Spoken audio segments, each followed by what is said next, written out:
Hey, what's up, folks? Guess who I'm here with? Tony Sciuto. It's been a long time. Yeah. We finally got to connect. Yeah. I'm really glad that you could come up to my place and hang out. For Awesome studio. Thanks. Awesome time. Thanks. It's been a minute since we've connected, and I was just kind of thinking about God. I mean, for some people that may have heard your name, but they don't really know exactly like what you've done and where you've come from. It's kind of complicated because it's been a long, arduous road that's gone here and there and everywhere. Yeah. I get confused with a lot of other people, you know, as far as where my origins are from. What do you mean? Like who? A lot of people say, "Oh yeah, you were in the Ravens," or Oh no, because I was in the Ravens, but my band, the Ravens, was when I was 12 years old, and it was spelled differently. So, and then when they read that in my bio or whatever, they think that I was in the Ravens. Oh, you were raised on the radio with a Y in it. Yeah. So it's a different thing, but with all due respect to this guys, they're great, but that's a different band. It's a totally different band. And I'm a different guy, so it's all good. Now I had the pleasure of playing behind you for a very short time, maybe a couple of years in there, and I get like all the like tidbits every once in a while. You tell me of like the things that you've done and are doing, and what you're excited about. Like, what are you doing now that you're most excited about musically right now in your life? Well, it's really hard to, I guess, writing songs and recording. I'm doing a piano bar, which is cool because I get to talk about that. I get to sit back and at a piano and kind of close my eyes and say, what do I feel like singing right now? And what I'm doing is I'm giving back people's memories to them from when they grew up or who they were dating when that song was a hit. For sure. And it's a cool thing. People dig it. Yeah, so that's exciting. I'm in a band called Bad River. It's a band that I got together with a gentleman, Paul Collin from Bad Company. He spent some time with Bad Company, and since I was in a Little River band for 8 years, we culminated this band together. It's Little River Band and Bad Company. Hits, all the hits. All the hits from both bands? Mm-hmm, yeah. And we do a 90-minute show, and it's fantastic, and I'm excited about that. I'm excited about having Lennon and McCartney, an evening featuring the songs of Lennon and McCartney, and do a storytell thing where we start with Love Me Do, and we talk about how certain songs were written, tell some stories, quirky stories about Beatles, and then we end up with Now and Then, which was their last single, and encore with Hey Jude and All You Need Is Love. Right. It's fun. I love it. It's great to close your eyes and relive my past because that's how my journey started with music. That's what I want to say. So we were talking about this before, like, how do I reintroduce you to, a whole new batch of people, and the best way to do it is to go back to the beginning, and where it started, actually. Well, I had my ear on the radio very early, even before Beatles. I didn't want to be a fireman or an astronaut like most young kids. I did want to be a baseball player, but I was too big, it's too tiny. So I equated music with girls because there was the first time I met a girl in second grade that I had like a crush on. Yeah. And I kind of connected that with a song called Poetry in Motion by Johnny Tillotson. And that was 1960. Second grade. Yeah, second grade. Breaking hearts. Yeah, I mean, I could feel my heart beating. Yeah. Connecting love and women at the same time. And it was pretty cool. And then, of course, And I love the Four Seasons and Dion. But then February 9th, 1964, just... Now, for those that don't know, February 9th, 1964 was Ed Sullivan. I saw this guitar on TV. I didn't buy it until later in life, but I asked my mom for a guitar. It's freaking gorgeous. And look at all the pickups on that thing. 3 times 3. I asked my mom for a guitar, so she got me a guitar, and I, got a book with showing you how to play chords, and I learned all the chords. And my brother and I were always playing baseball, and I remember Michael was on the ball field, and we lived right across the street from the ball field.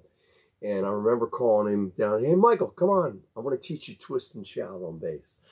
And that was his beginning, and then he took it way past that because he's a wonderful, one of the rare bass players. He's wild. Yeah. Your brother is amazing.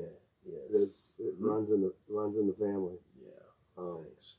But everybody loves music. I mean, that's not all it takes in order to sort of get out of this town and spread your wings and fly. You can't just love it, and therefore you got to actually hone your craft. Well, I took private jazz guitar lessons. I went to Peabody.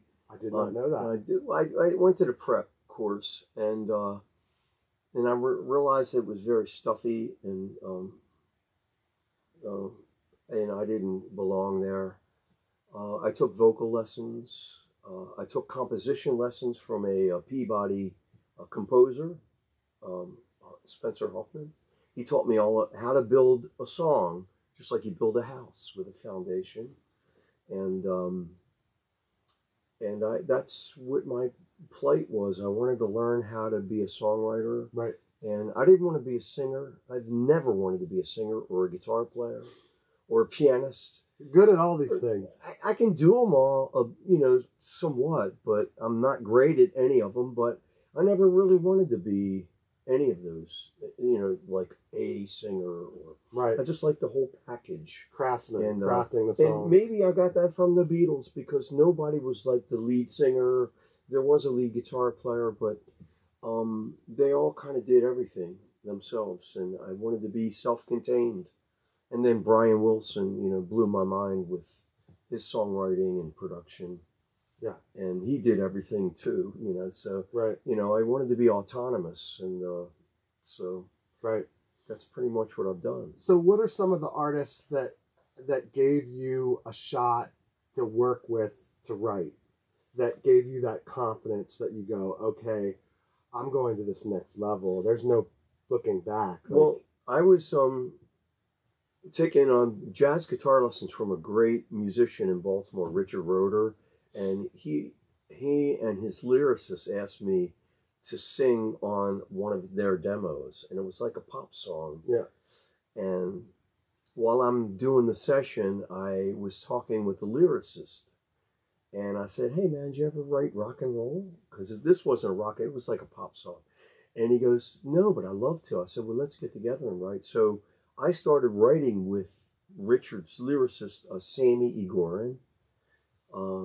He's left us now. Rest him in peace. But he was a great, amazing poet, and I learned a lot from him. But anyway, we started writing, and we started entering our songs in the American Song Festival. American Song Festival. I'm not familiar with that. That was back in the 70s. And we started winning. Every song we entered, we'd win a category. And Captain Wonderful won, Angel won. We had a song called Do It Up Right Tonight, which was a rock and roll song. Right. It's the first song that him and I ever wrote. But we also wrote a song called Melissa, and it won in a category. And the producer for the Bay City Rollers heard the song, Jimmy Einer, and he wanted to do it on their dedication album. So that was my first cover. So you're kind of like a product of an American Idol type of environment where you were submitting songs, got recognized, then other people saw you in that, and then that caught fire, and then you capitalized on that notoriety.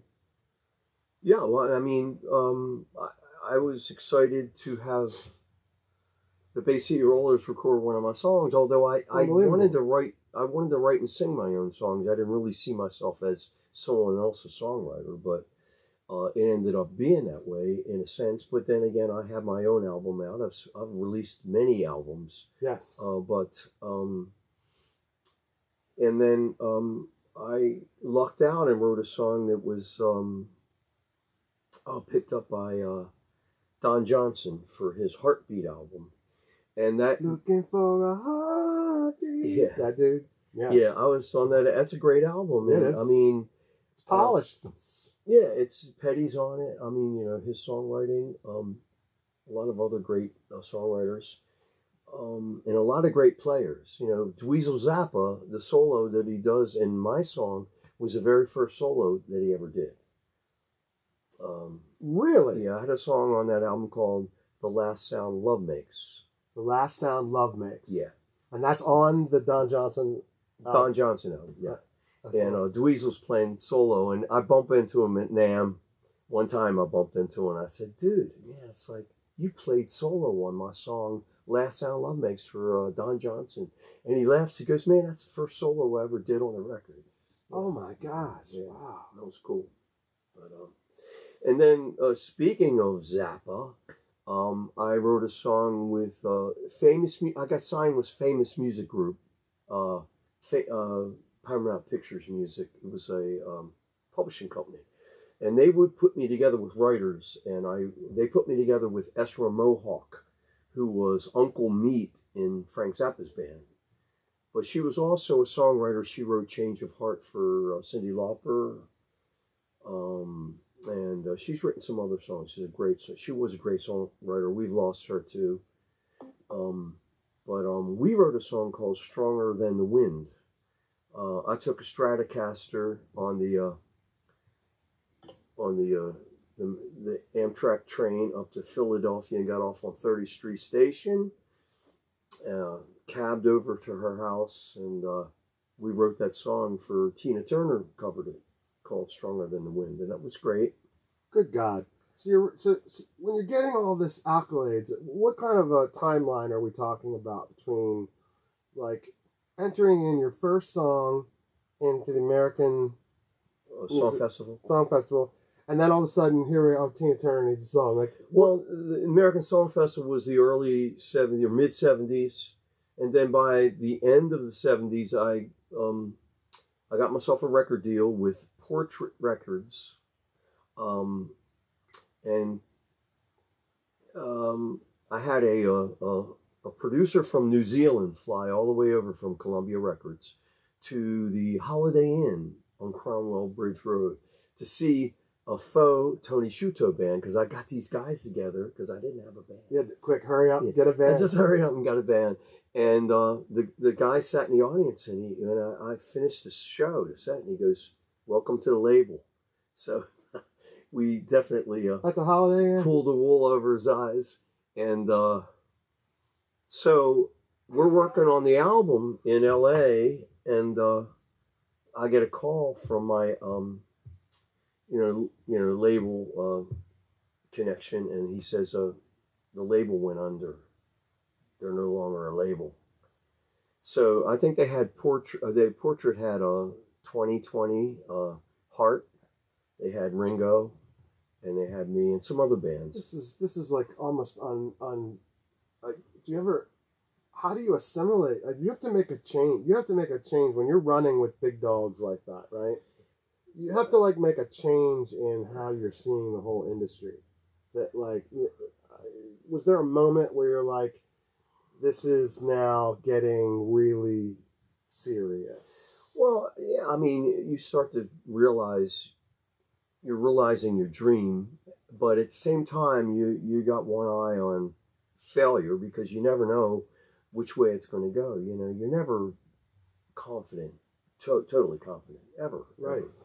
So, luckily, the head of Epic Records liked my record enough, Island Nights, that he said, I want to remix a couple of tracks on it, and then I want to put it out under the Epic label. And I was happy to hear that. Yeah. So I survived that, and then I did a tour of Japan in 1981 because I had that album did not do any sales. I maybe did 23,000 in America, and that's all. But over in Japan, it was top 10. The album and my first single. My second single did not as well as the first single, but it definitely warranted a tour of the country. So I had a band, and we went over and did 2 weeks of concerts in 4 different cities. Tokyo 3 nights. We did Nagoya, Osaka, and Fukuoka. It was great. This is unbelievable. And you got all the girls with the with the signs and everything. Yeah, it was like a Hard Day's Night for me. Right, that's right. You know, but I actually went back over in 2012, and it was a little different because maybe my fans are in nursing homes now. I don't know. Rushing the stage with walkers. Yeah. No, man, that was neat. I remember when you returned to do a show at Cotton Club. Yeah. In Japan. Yes. And did that. Now, where does this take you now? At some point, when do you realize, hey, I'm writing these songs, I got my deal, but then there's other people that are noticing you as just a talented musician that can handle the work, you know, singing and playing piano. Yeah. Well, it's the way I got hired to for like Little River Band and Player. Part of the songwriting stint in L.A., the drummer for the Little River Band quit the Little River Band to go to L.A. to become a songwriter. From Australia, he went to L.A.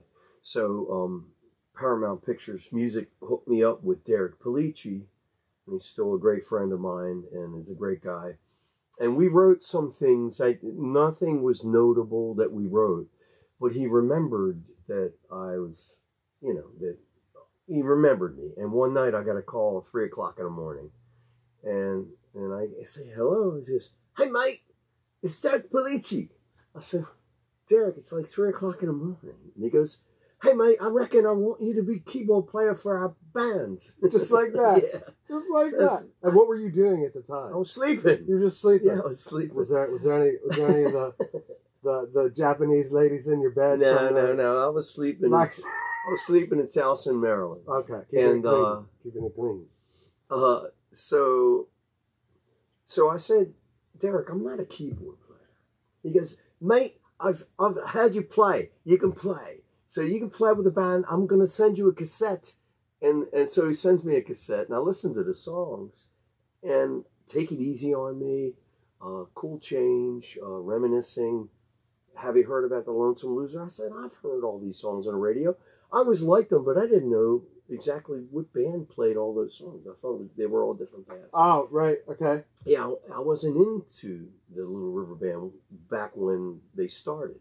So I started working the songs out, and I said, you know what, I think I can handle this. I think I can pull this off. And I did, and it was fun. It was a fun time. And at the same time, I was writing with Peter Beckett from Player out in L.A., and when we joined Little River Band at the same time, Peter and I. And we were the high harmony with Little River Band. Started on the same night? Yeah. That's so cool. Yeah. 2 newbies, so it's not just one new guy on the block. You got somebody else to play. Yeah, and they flew us down to Warragul in Australia, and I met Warren Zevon because he was being featured in our shows. We were doing a Hilton tour, a tour of all the Australian Hiltons, doing a Little River Band show featuring America's Warren Zevon. So, we would start the show with 3 or 4 songs, and then they'd bring out a piano, and then Warren would come out and do Werewolves of London, which he hated that song. And, yeah, but people loved it. And then, Lawyers, Guns, and Money, and it was a great time, to get to know Warren. And we lost him too. He was a wonderful, brainy guy, man. He was very talented. Yeah. Yeah. Interesting. Yes. Yes. Definitely heady stuff. The way he writes, and I like notice a lot of his songs.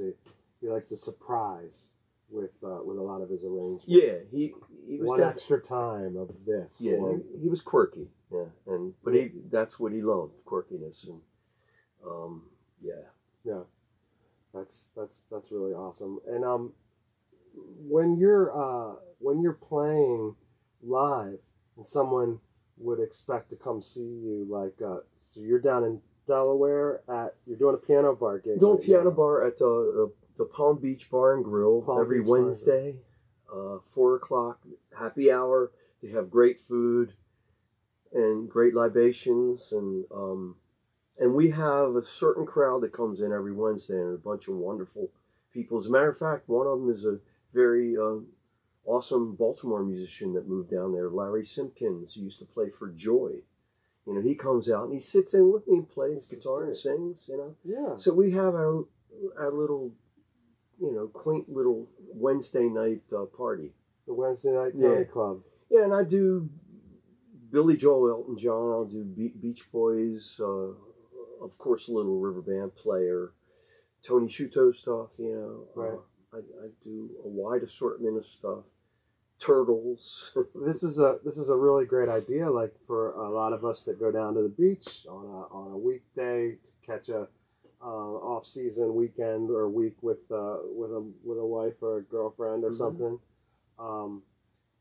Make it part of your stop. Stop by and see Tony and hang out. Yeah, I get that almost every Wednesday. I had a couple friends come in from Ocean City this week, and it was great seeing them, and it's fun. That's dope. Tony, I'm just so thankful that you were able to come over today. I know it's a long drive, and we're working on a tune right now. Yeah, we got a lot done today, and I'm excited about finalizing it. And it's cool. Cool, bro. Great to work with you again. Oh man, it feels really good, man. Thank you, Tony, very much. You're welcome.